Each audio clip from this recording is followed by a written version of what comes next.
as promised. I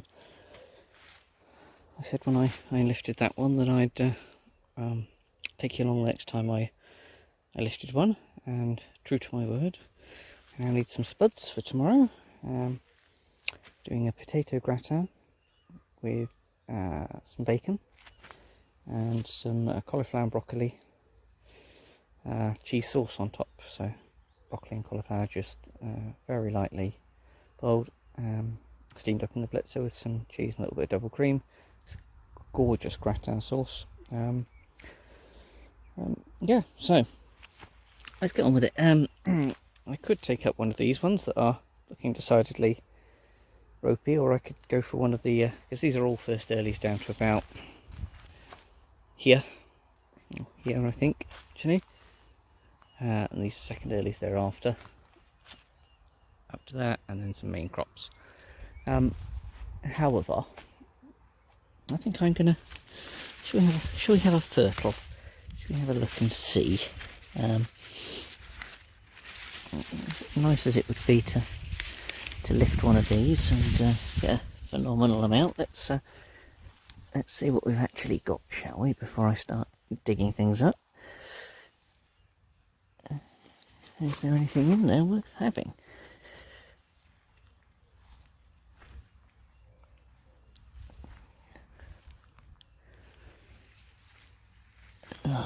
Nothing. Oh, some pea-sized ones further down there. Oh, that looks all right. I'll add that one. No, I think I will. I'll just go for the one on the end, and if I need more, we'll go from there. But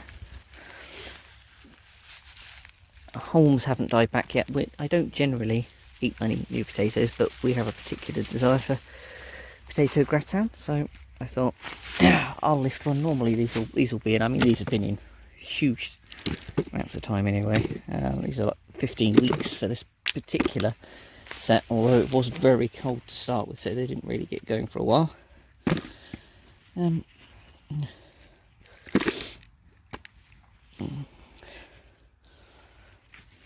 So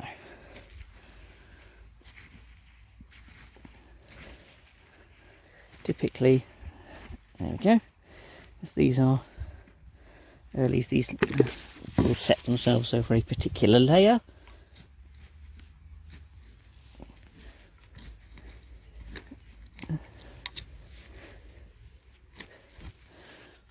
Not like a main crop that will produce spuds all up its length. Okay, so I think that's that one. We've got, not bad for one, but not enough, so I'll continue on. We'll harvest this one in the middle. I'm not expecting much out of that. Good opportunity to weed this part of the bed though.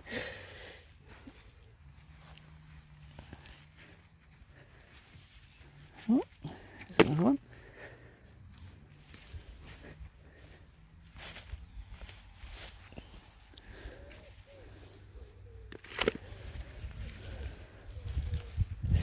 These are the ones that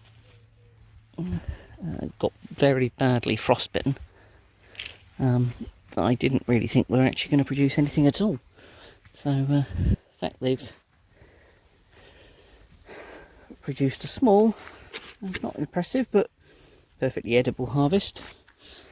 Yeah, these are plus as far as I'm concerned. Right, we'll pull up this one here, which is quite a big one, and this will be the last of them, I suspect. I would be amazed if we need to do any more.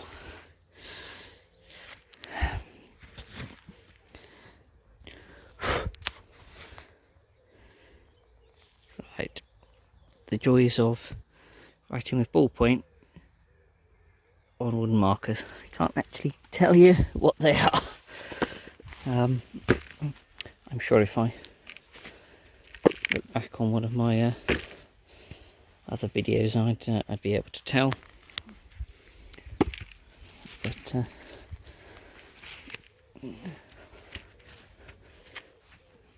go. I can see more poking out here.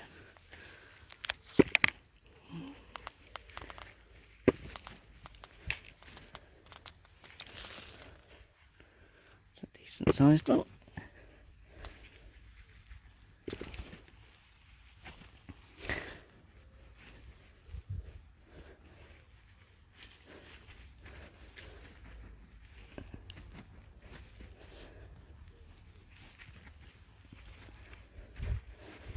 I think that's the lot. Okay. That's not bad for 2.5 seed potatoes, if I do say so myself. Is that going to be enough? Probably not. We'll do one more. Right, we'll do this one that I was having a fertile around earlier, as I've already nicked one of them.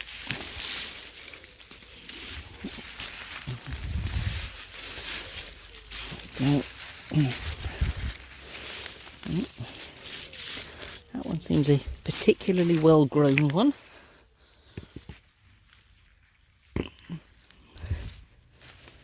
Wow, look at the size of that.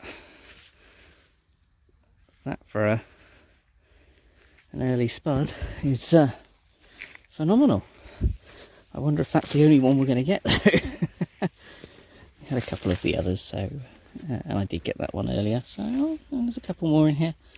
But yeah, it's certainly a good sized spud, that one.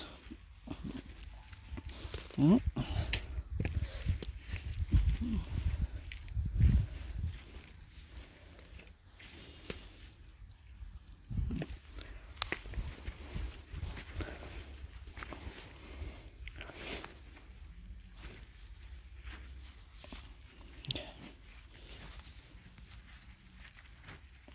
Making sure we're all out. That seemed like that one was mostly a single larger spud, but you know, that's okay. It all works well. I mean, I'm not particularly fussed about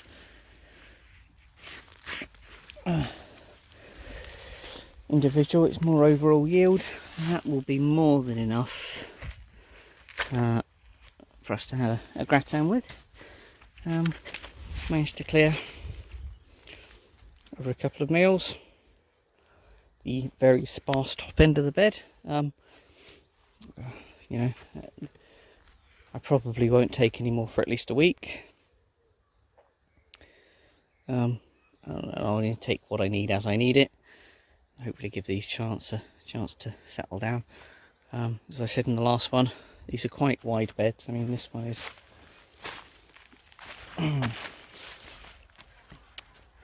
just over 4 foot wide, 16 foot long. This one, however, which is the one next to it with the top end of this is second earliest and the bottom is mains, is 6 feet by 16 feet. So that's a lot of space. Yeah, I can see most of these are still in flower. Got a few that are dying back now, but robust and healthy plants. Let's have a bit of a mooch, shall we?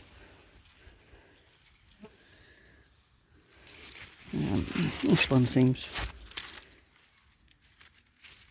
that might be a touch of blight, actually. I'm hoping not, but let's have a quick fertile and see what we can find underneath it.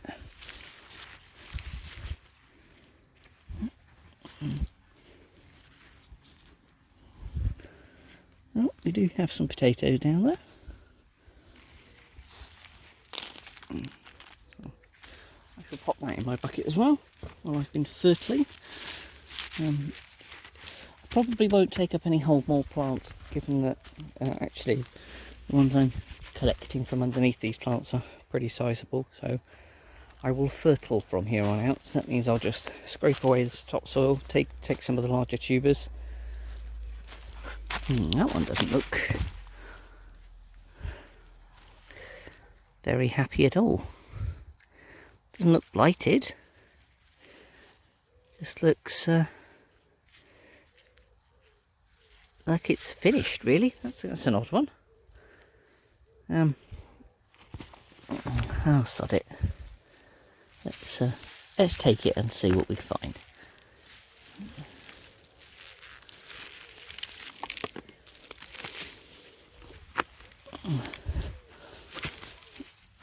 And these are supposed to be main crops, so wow. Clearly, that one actually was finished. I didn't think it was, but for what was not a great deal of tuber, but a fairly decent bounty there.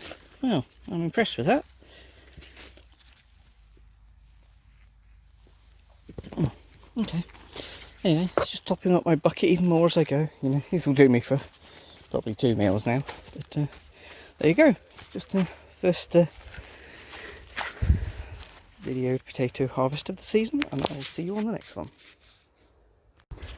Okay, as I promised, these are a couple of the beds that are in my back garden. These are quite low. I haven't topped these up, and I won't top these up whilst planting these on, because they are deeper than the ones at the plots. I will top them off eventually, but it's time and tide bringing them back. Unlike the others, I won't be putting any additional feed into these beds, on the basis that actually at the base of these beds, when I created them, is quite a decent sized, or was quite a decent sized layer of cleaning out from the chicken pens. These, I used a flax straw based bedding, so it breaks down relatively quickly, and it's been in here for about 6 months or so now. If I bring you over here, see all these potatoes here behind the in front of the sunflowers. These are all volunteers, because I ended up emptying out into this bed a lot of the compost from last year's potato pots. So these are all volunteers, and I don't know if this is, you can see this, but if I put my foot there, that is taller than my knee. It's probably 3 feet high off the back of that. So I think they'll do reasonably well if the volunteers are anything to go by. It's pretty straightforward, really. I'll just punch some holes with these, drop a spud in it, cover it over, the end. I'll bring you back in a moment once I've done that. There we go. It's them all planted in a crosshatch pattern, so one middle, one middle, you know, like that. Yeah, later in the season I'll bring them back and I'll show you they've grown and harvesting and things like that. These should be up relatively quickly. The other reason why you won't see me putting loads of soil in to top this bed up to the top is that these again are all the same. It's all Charlottes, which are second earlies, which mean they produce their tubers on a single layer, not in an indeterminate fashion like a main crop, something like a Sarpomira would do, where you'd get tubers all the way up the main trunk. These are not like that. They'll produce them all on a single level, which is basically about the same level as you plant them. Obviously, if they start to get some that poke through the surface and become green, then I'll hill those up. But otherwise, I won't touch these now. I'll just put them in, leave them to it, and then harvest them later in the year. I've got a lot more 6 foot by 6 foot beds at the plot to do something similar with. I'm in the process of clearing those, but I'll bring you back and show you that on a separate video. Till the next one, I'll see you then.